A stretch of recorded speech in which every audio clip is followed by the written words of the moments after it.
লক্ষ্মীপুরে তীব্র তাপদাহ থেকে বাঁচতে আল্লাহর কাছে ক্ষমা চেয়ে বৃষ্টির জন্য ইস্তিসকার নামাজ আদায় করেছেন মুসল্লিরা। বৃহস্পতিবার 25 এপ্রিল সকালে লক্ষ্মীপুর আদর্শ সামাদ সরকারি উচ্চ বিদ্যালয় মাঠে আয়োজিত নামাজের ইমামতি করেন লক্ষ্মীপুর পৌর শহরের শাহপুর এলাকার খাতুনে জান্নাত জামে মসজিদের খতিব মাওলানা নাসির উদ্দিন মাহমুদ। এছাড়া জেলার রায়পুর, রামগঞ্জ ও রামগতির বিভিন্ন স্থানে পৃথক ইস্তিসকার নামাজের আয়োজন করা হয়। নামাজ শেষে আল্লাহর কাছে সকল ভুল ত্রুটির ক্ষমা চেয়ে বৃষ্টির জন্য কেঁদেছেন মুসল্লিরা। মাওলানা নাসির উদ্দিন মাহমুদ বলেন, কয়েকদিন ধরে অসহনীয় গরম পড়ছে, যা সহ্য করা কষ্টসাধ্য হয়ে পড়েছে। বৃষ্টিপাত না হলে আমাদের প্রিয় নবী হজরত মুহাম্মদ সাল্লাল্লাহু আলাইহি সাল্লাম সাহাবীদের নিয়ে খোলা ময়দানে ইস্তিসকার নামাজ আদায় করতেন। মহানবী হজরত মুহাম্মদ সাল্লাল্লাহু আলাইহি সাল্লামের সুন্নত হিসাবে সালাতুল ইস্তিসকা আদায় করেছি।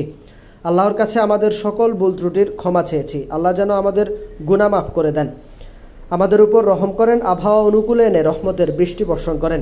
আমরা সবাই আল্লাহর রহমত কামনা করছি। হযরত আদম আলাইহিস সালামের সেই দোয়াকে আল্লাহ রাব্বুল আলামিন গ্রহণ করেছেন এবং আল্লাহ তাআলা তার প্রতি রহম এবং করুণা করেছেন। আল্লাহ রাসূল সাল্লাল্লাহু আলাইহি সাল্লাম মদিনাবাসী যখন এরকম খরা এবং দুর্ভিক্ষে যখন নিপতিত হয়েছিল, সাহাবায়ে কেরাম এসে আল্লাহ রাসূলকে বলেন, ইয়া রাসূলুল্লাহ, আমরা আজকে কঠিন পরিস্থিতির দিকে যাচ্ছি, আপনি আমাদের জন্য আল্লাহর কাছে দোয়া করুন। আল্লাহ রাসূল সাহাবায়ে কেরাম আজমাইনকে নিয়ে মদিনার প্রান্তরে তিনি চলে আসলেন এবং উপস্থিত মুসল্লিদেরকে নিয়ে আল্লাহ রাসূল সেখানে নামাজ আদায় করলেন, আল্লাহর দরবারে কান্নাকাটি করলেন, নিজের সর্বোচ্চ দিয়ে আল্লাহর কাছে নিজকে সমর্পণ করলেন এবং সেখানে আল্লাহর রহমতের বৃষ্টি অবধারিত হয়েছে, বৃষ্টি বর্ষিত হয়েছে এবং সেই প্রান্তরটি আল্লাহ একটি সুখময় প্রান্তরে পরিণত করেছেন।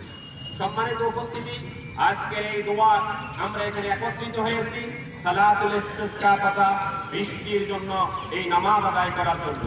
সুতরাং প্রিয় ভাইয়েরা আমার, আসুন আমরা নিজেদের সর্বোচ্চ জল করে দিয়ে, আমরা নিজেদেরকে আল্লাহর কাছে সুপর্দ করে দিয়ে আমরা আজকে এই 2 রাকাত সালাত আদায়ের মাধ্যমে আল্লাহর কাছে আমরা প্রার্থনা করি, আল্লাহ আপনি যে সারা দেশ দেশে তীব্র তাপদাহ চলছে, আপনি আমাদেরকে এর থেকে পরিত্রাণ করুন, আপনি এই দেশের মানুষকে হেফাজত করুন, আমাদের কচিকাঁচা ছেলে মেয়ে যারা রয়েছে তাদেরকে হেফাজত করুন, আমাদের মা বোন যারা রয়েছে তাদেরকে হেফাজত করুন, আমাদের সন্তানদেরকে আপনি হেফাজত করুন। সারা দেশের মানুষ কৃষি খাতে আজকে মানুষ কাজ করতে পারছে না। আমাদের এই মাতৃভূমি কৃষি প্রধান দেশ, সেখানে কৃষক বাঁচলে আমাদের দেশ বাঁচবে।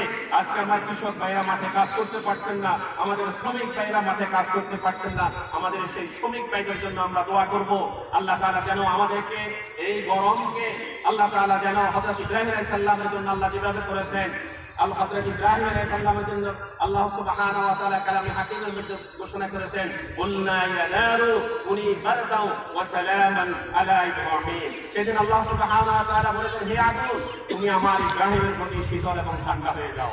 আমরা কি দেখেছি, হযরত ইব্রাহিম আলাইহিস সালাম যখন আগুনে নিক্ষিপ্ত হলেন, সেই আগুনটি সম্পূর্ণভাবে নিভে গিয়ে সেখানে একটি ফুলের বাগান তৈরি হয়েছে, একটি সুশীতল পরিবেশের তৈরি করেছেন যে আল্লাহ। সুতরাং আমাদের আস্থা এবং বিশ্বাস রয়েছে, আমাদের সেই আল্লাহ এখনো বিদ্যমান রয়েছে।